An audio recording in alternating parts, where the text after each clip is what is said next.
Here's the Modelo Drive MSV kit.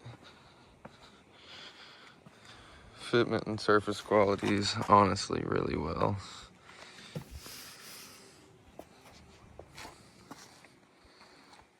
To pull it in, get this bumper off, fit these over fenders up, and cut the quarters.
Here it is, the Modelo Drive MSV kit installed.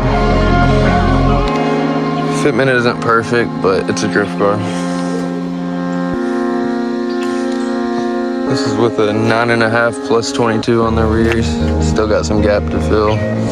Need to put some different wheels on it.